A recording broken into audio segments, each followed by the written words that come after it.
بسم اللہ الرحمن الرحیم۔ لوگ مسئلہ پوچھتے ہیں کہ جب ہم صدقہ کرتے ہیں، مثلاً صدقے کے نام پہ کوئی دیگ وغیرہ پکاتے ہیں یا صدقے کے نام پہ ہم کوئی جانور ذبح کرتے ہیں، تو اس صدقے کی چیز میں سے کون لوگ کھا سکتے ہیں، کون لوگ نہیں کھا سکتے، اور کیا صدقہ کرنے والا خود اس میں سے کچھ کھا سکتا ہے یا نہیں کھا سکتا؟ یہ ایک سوال ہے۔ اس کا جواب یہ ہے کہ پہلے یہ تعین کرنا ضروری ہے کہ یہ صدقہ واجب ہے یا صدقہ نفلی ہے۔ صدقہ واجب سے مراد ایسا صدقہ جس کی ہم نے پہلے منت مانی ہے کہ ہمارا فلاں کام ہو جائے تو ہم اتنی خیرات کریں گے یا فلاں چیز صدقہ کریں گے، تو جب وہ کام ہو جائے تو وہ چیز صدقہ کرنا یا اتنی مقدار خیرات کرنا یہ لازم ہو جاتا ہے، اس کو صدقہ واجب کہتے ہیں۔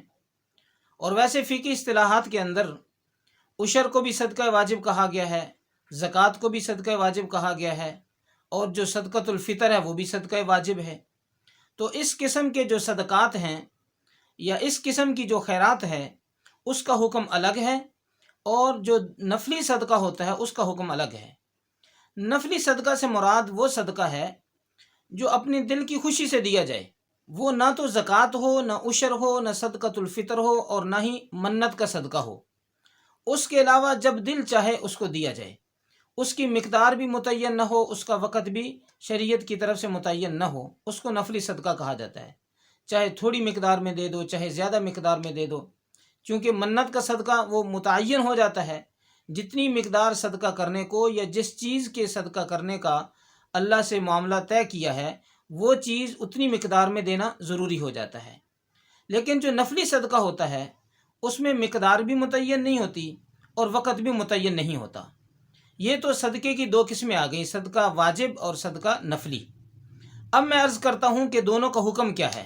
صدقہ واجب کا حکم یہ ہے کہ جب ہم صدقہ واجب کے طور پہ کوئی چیز خیرات کر رہے ہیں تو اس کا استعمال ہر آدمی نہیں کر سکتا، یا وہ کھانے کی چیز ہے تو ہر شخص اس میں سے کھا نہیں سکتا۔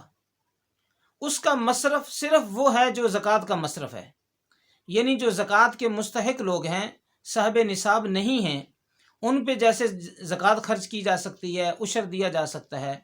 تو جو واجب صدقہ ہے، منت کا صدقہ ہے، وہ بھی صرف انہی لوگوں پہ خرچ کیا جا سکتا ہے۔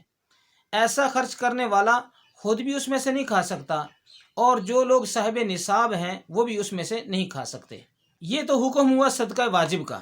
اور جو نفلی صدقہ ہے اس کے اندر گنجائش موجود ہے کہ نفلی صدقہ وہ کسی بھی جگہ خرچ کیا جا سکتا ہے۔ اگر وہ کھانے کی چیز ہے تو وہ غریب لوگ بھی کھا سکتے ہیں، مالدار لوگ بھی کھا سکتے ہیں، رشتہ داروں کو بھی کھلایا جا سکتا ہے، اور بہتر یہ ہے کہ وہ دوسروں کو کھلایا جائے، دوسروں کو دیا جائے، خود اس میں سے نہ کھایا جائے۔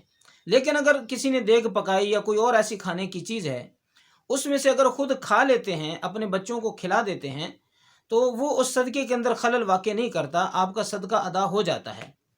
تو اس سے معلوم ہوا کہ صدقہ واجب میں سے نہ خود کھا سکتے ہیں نہ صاحب نصاب لوگ کھا سکتے ہیں، وہ حق صرف غریبوں کا ہے۔ اور جو نفلی صدقہ ہے تو اس کا حکم یہ ہے کہ وہ ہر طرح کے لوگ اس میں سے کھا سکتے ہیں۔ جیسے آپ عقیقے کا جانور ذبح کرتے ہیں تو وہ بھی ایک طرح کا نفلی صدقہ ہے۔ تو عقیقے کے جانور میں اپنے رشتہ داروں کا بھی حق شامل ہے، دوستوں کا بھی حق شامل ہے، بغیر اس بات کی تفریق کے کہ کون امیر کون غریب ہے، سب کو کھلایا جا سکتا ہے۔ اسی طرح جو نفلی صدقے کی کوئی اور چیز ہو وہ کسی پر بھی خرچ کی جا سکتی ہے۔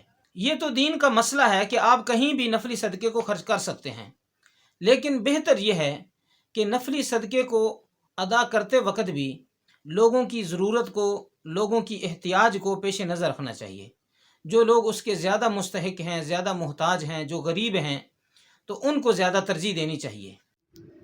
تمام اسلامک بیانات اور مسائل جاننے کے لیے ابھی سبسکرائب کریں مفتی انصر آف آفیشیلز کو۔